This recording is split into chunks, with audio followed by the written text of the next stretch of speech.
చర్లపల్లి దగ్గర railway track మీద 3 శవాలు. ఎవరివి? అమ్మ విజయశాంతిరెడ్డి, కూతురు చేతనారెడ్డి, కొడుకు విశాల్ రెడ్డి. ఎందుకు చనిపోయారు అన్న దానికి సంబంధించి గత 8 రోజులుగా గణేష్ గోల్డ్ తాకట్టులో ఉన్న బంగారాన్ని విడిపించి కొనబడును. సంప్రదించండి 9966611144. 8 రోజులుగా విచారణ చేస్తూనే ఉన్నారు. ఫైనల్లీ ఈరోజు పోలీసులు క్లారిటీ ఇచ్చారు. It's depression, suicide. సరే, ఆమె డిప్రెషన్ ఉందో సరే, కొడుకు కూతురు అదే ఈరోజు మన వీడియోలో డిస్కస్ చేద్దాం. ముందుగా అసలు డిప్రెషన్ అన్నది ఎందుకు వస్తుంది అన్నప్పుడు over thinking, health issues, pressure, stress, financial problems, ఇలా రకరకాలుగా ఈ డిప్రెషన్ అన్నది వస్తుంది. డిప్రెషన్ ట్రీట్మెంట్ లేదా? ట్రీట్మెంట్ బ్రహ్మాండంగా ఉంది. Psychologist can treat you, psychiatrist can treat you.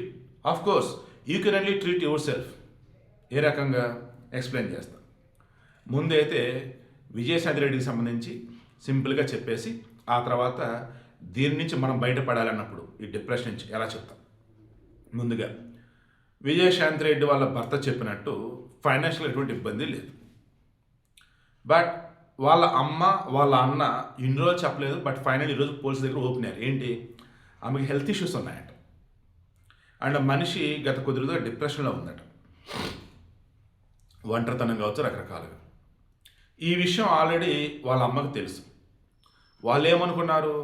నార్మల్గా రికవర్ అవుతుందిలే అనుకున్నారు. చుట్టుపక్కల చెప్తుంటే రీసెంట్గా పెంపుడు కూడా చనిపోయినారు. సో అది కూడా ఒంటరితనమై అది కూడా ఈమె ఒంటరితనం కారణమై ఉండొచ్చు. సో వాళ్ళ అమ్మ ఏదో దాస్తుంది అని చెప్పి చాలామంది అనుకున్నారు. నేను అదే అన్నాను. బట్ ఏంటి అంటే ఏ సమస్య లేదని చెప్పేసి ఒక అబద్ధం చెప్పారు. వాళ్ళు అన్న కూడా ఏ సమస్య లేదు అబద్ధం చెప్పారు. నిజమేంటి? పోలీసులు ఆమె మొబైల్, ల్యాప్టాప్ అన్నీ కూడా ఓపెన్ చేసి చూసినప్పుడు ఫైనల్ ఫోరెన్సిక్ ల్యాబ్లో చెక్ చేస్తే ఎక్కడా అనుమానాస్పదంగా ఎవరు మెసేజ్లు, ఎవరు కాల్స్ లేవు. బ్యాంక్ స్టేట్మెంట్స్ మొత్తం తీసి చూశారు. అనుమానాస్పద లావాదేవీలు ఏమీ లేవు, ఫైనాన్షియల్ ఇబ్బందులు ఏమీ లేవు. మరి ఏంటి? మరి ఆమె ఎందుకు చనిపోయింది? అప్పుడు వాళ్ళు చెప్పింది తాను డిప్రెషన్లో ఉంది, గత కొద్ది రోజులుగా బాధపడుతుంది. అందుకే ఆమె రాసిన లెటర్, చనిపోయే ముందు ఒక లెటర్. ఏంటి ఆ లెటరు? పార్కింగ్ స్లిప్ వెనక, అమ్మ క్షమించమ్మా, ఎంతో ట్రై చేశానమ్మా బ్రతకాలని, బట్ బ్రతకలేకపోతున్నా, నా వల్ల అవ్వట్లా, నేను చనిపోతే పిల్లలు ఒంటరిలో అవుతారు, అందుకని వాళ్ళని కూడా నాతో పాటు తీసుకెళ్తున్నా. ఇది ఆమె రాశాను. ఫైనల్లీ పోలీసు కూడా అదే అన్నారు. డిప్రెషన్ వల్ల ఆమె చనిపోయింది. చనిపోతూ పిల్లల మీద తనకున్నటువంటి ఇష్టంతో, ఆమె చనిపోతే పిల్లలు ఏమవుతారు ఏంటన్న భయంతో పిల్లలను కూడా తనతో పాటు తీసుకెళ్ళిపోయాను. ఎక్కడ తీసుకెళ్ళింది? బావిలో దూకిందా? కాదుగా. రైల్ ట్రాక్ మీద వెళ్తున్నారు. పిల్లలు అడుగుతారు కదా, ఏంటమ్మా రైల్ ట్రాక్ మీద వెళ్తున్నావు అని. దాన్ని చనిపోవడానికి చెప్పినప్పుడు ఎందుకమ్మా చనిపోవడానికి అంటారు కదా. ఒకవేళ చెప్పిందని అనుకుందాం, వద్దునా అన్న, వద్దమ్మా ఈ లైఫ్ బాగాలేదు, మన ముగ్గురు కలిసి చనిపోదాం అన్నప్పుడు ఎందుకమ్మా చనిపోవడం? ఎందుకంటే ఈ మాట అంటున్నాను, ఆ పిల్లడు కాలేజ్ టాపర్ అంట, ఆ పాప కూడా బాగా చదివిద్దట. అండ్ 16-17 సంవత్సరాల వయసు ఉన్న పిల్లలు వాళ్ళు. అండ్ ఖచ్చితంగా నాలెడ్జ్ బాగానే ఉంటుంది, ధైర్యం బాగానే ఉంటుంది. ఇక్కడే మరల ఈమె యొక్క భర్త, ఎవరు? ఈ విజయశాంతిరెడ్డి వాళ్ళ భర్త సురేందర్ రెడ్డి చెప్పింది గుర్తు రావాలి. అమ్మ అంటే పిల్లలకు ప్రాణం, పిల్లలంటే అమ్మగా ప్రాణం. అమ్మ ఏ చెప్తే అది తూచే తప్పకుండా పిల్లలు చేస్తారు, మాట దాటరు. అదే ఇక్కడ కారణం. పిల్లలని ఓ రకంగా హిప్నాటిజం లాగా చేసింది అనుకోవచ్చు.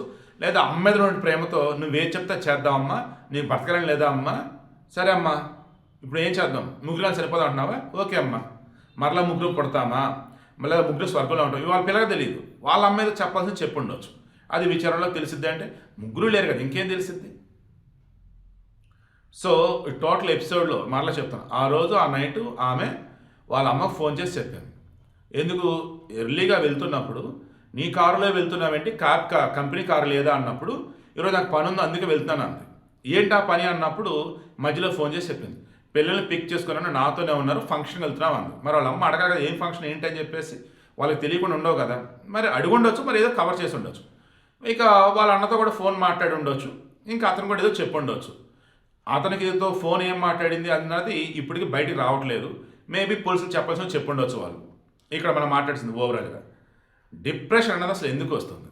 ఇందాక చెప్పినట్టుగానే financial troubles, family troubles, love, health issues, భయాలు, ఆందోళనలు, స్ట్రెస్, రకరకాలుగా టైంకి నిద్ర లేకపోయినా, టైంకి ఫుడ్ లేకపోయినా, మనం పర్సనల్ హైజీన్ ప్రాపర్ వేలో లేకపోయినా, ఆరోగ్యకరంగా లేకపోయినా, శుభ్రంగా లేకపోయినా, ఉన్నటువంటి ప్లేస్ చుట్టుపక్కల వచ్చేసి శుభ్రంగా లేకపోయినా, మన చుట్టుపక్కల మనం నచ్చని విధంగా డిస్టర్బెన్స్ అనేది క్రియేట్ అవుతున్నా, అప్పుడు తెలియకుండా డిప్రెషన్లోకి వెళ్ళిపోతారు. ఇలా డిప్రెషన్లోకి వెళ్ళినటువంటి వాళ్ళు అతిగా ఆలోచిస్తూ ఉంటారు, చీటికి మటుకు భయపడుతూ ఉంటారు, హెల్త్ ఇష్యూస్ వస్తూనే ఉంటాయి. అసలు వాళ్ళకి ఏ క్షణం ఏం జరుగుతున్న భయం, ఎందుకు ఈ లైఫ్ అనేటువంటి ఇది రకరకాలు వస్తుంటాయి వాళ్ళకైతే. సమ్ టైమ్స్ వాళ్ళు చనిపోదాం అనుకుంటారు, సమ్ టైమ్స్ వాళ్ళు మరికొంత చంపాలని అనుకుంటూ ఉంటారు. ఇక దీని నుంచి బయటపడాలంటే ఏం చేయాలి? ముందు ఉదయం, ఇది ఎక్స్పర్ట్స్ దగ్గర నేను తెలుసుకున్నవి, మీరైతే మాత్రం డిప్రెషన్ కనుక ఉన్నట్టయితే దయచేసి ముందు సైకాలజిస్ట్ని కలవండి, ఓకేనా? పర్లేదు మేము ఓవర్కమ్ అవుతాము, ఆ సలహాలు ఇవ్వండి అంటే నాకు తెలిసిన ఎక్స్పర్ట్స్ చెప్పిన నేను ఇస్తున్నాను, ఓకేనా? I'm not psychologist, I'm not psychiatrist, I'm journalist. నాకు తెలిసినవి జస్ట్ మీకు చెప్తున్నాను తప్ప ఇవి బ్లైండ్గా ఫాలో అవ్వమని మాత్రం కాదు, ఓకేనా? ప్లీజ్. సో నాకు తెలిసినవి నేను ఫాలో అయ్యేవి, బయట చాలామంది ఫాలో అయ్యేవాడు. ఎందుకంటే అఫ్కోర్స్ సమ్ టైమ్స్ నాకు కూడా ఒక డిప్రెషన్ లాంటి ఆలోచనలు వస్తూ ఉంటాయి. బట్ మా బాబోయ్ ఏంట్రా ఇది, మా ఫ్యామిలీ మొత్తం నా మీద డిపెండ్ అయ్యింది, అండ్ మోరోవర్ నేను యూట్యూబ్ ఛానల్ పెట్టున్నాను, ఎంతోమంది నేనే చెప్పాలి, నేను ఎలా ఉంటే ఎలా అనుకుంటాను. అప్పుడు నాకు తెలుసు నేను చేస్తూ ఇంకొన్ని చెక్ చేస్తున్నప్పుడు లక్కీలీ ఐఎమ్ గుడ్. ముందుగా ఉదయం సాయంత్రం 2 సార్లు బ్రష్ చేయండి.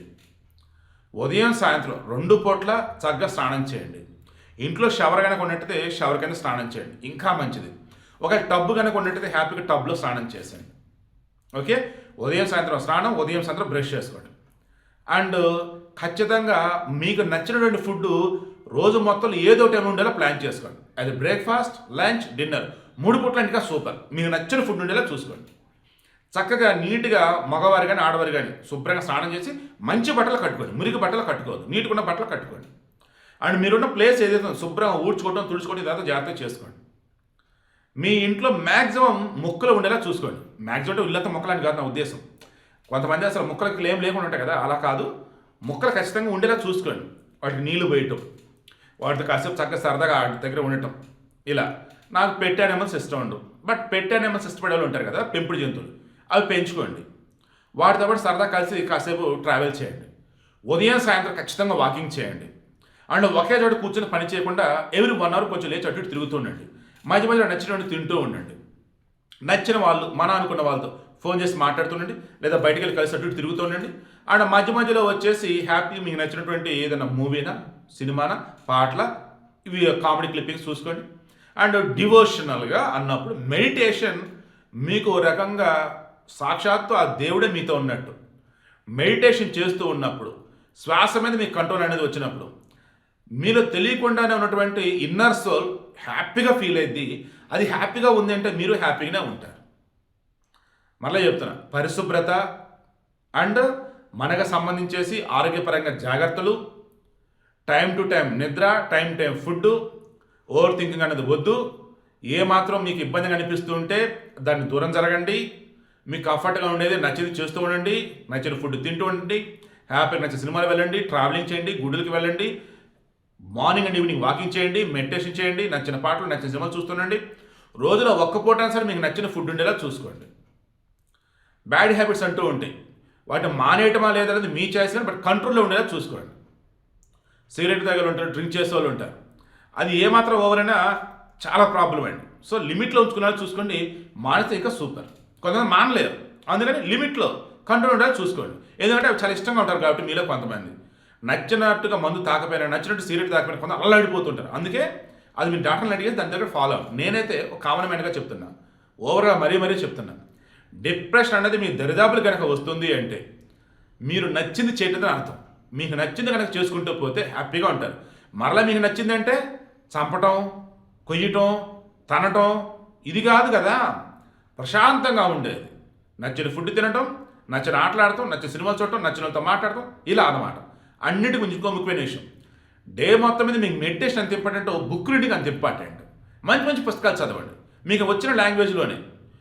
ఇంగ్లీష్ రాదు, ట్రై చేయాల్సిన అవసరం లేదు, తెలుగులో చదవండి. అద్భుతమైన పుస్తకాలు ఉంటాయి మన తెలుగులో అయితే. సో వీడియో ఇంట్రెస్ట్ మీకు అర్థమైనని అనుకుంటున్నాను. నేను చెప్పినట్టుగా ఈ టాపిక్ సంబంధించి వేరే ఎవరు ఇన్ని పాయింట్స్ ఒక్క వీడియో టచ్ చేసి ఉంటారు. అందుకే మనకి ఆవేశపడలు ఇస్తూ ఉన్నాయి.